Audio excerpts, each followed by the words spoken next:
Bonjour Jonathan Stanik. Bonjour.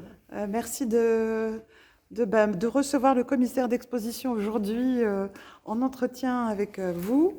Écoutez, voilà, je voulais vous remercier pour cette exposition et je voulais savoir si vous, de votre côté, vous vous attendiez à un retour photographique tel que nous pouvons le voir avec les artistes.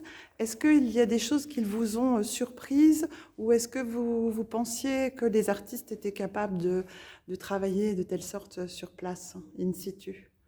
Ah bah, j'imagine que le rendu, évidemment, reste original, mais étant donné qu'on travaille sur vous avez travaillé sur un territoire quand même très florissant, très riche de nature, que ce soit la forêt ou les collines qui nous entourent.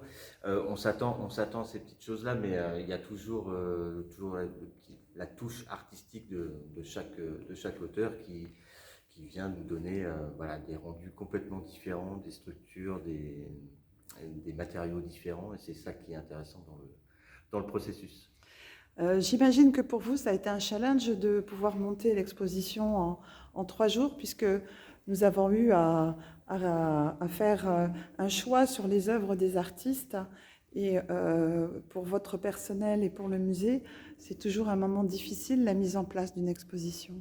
Alors, je pense que ça a été aussi dense pour les artistes et pour tous ceux qui étaient autour du festival, et puis évidemment nous qui avons monté. Ça a été dense, mais très enrichissant parce qu'on a réussi à travailler, mine de rien, rapidement. Il y avait beaucoup de contenu et c'était peut-être ça le plus dur, c'était de faire le choix ensuite de tout ce que les artistes ont pu proposer pendant la quinzaine du festival.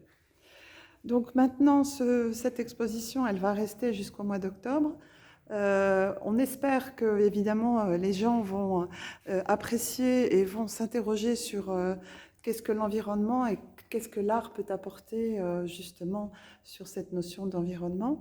Et à ce titre, vous avez accepté de mettre en place, de mettre dans le musée le travail de Junko Dajima, donc, qui est une artiste japonaise et qui nous a fait part de son côté poétique et assez. Alors évidemment, ce sont des grues, comme vous pouvez le voir.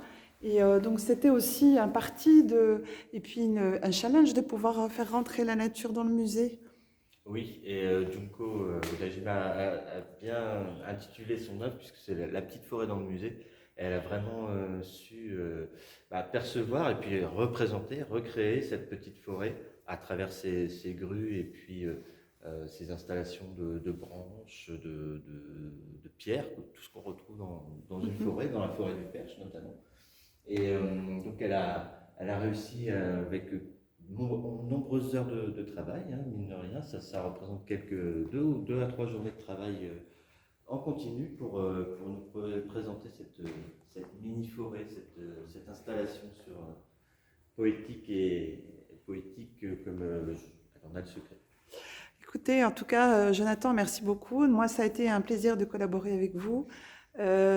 Évidemment, c'est encore jusqu'au mois d'octobre une grande aventure puisque j'attends avec grande impatience le retour du public et tous nos artistes qui ont été invités et qui sont repartis dans leur pays m'ont chargé de vous remercier et de vous dire qu'ils avaient apprécié cette collaboration.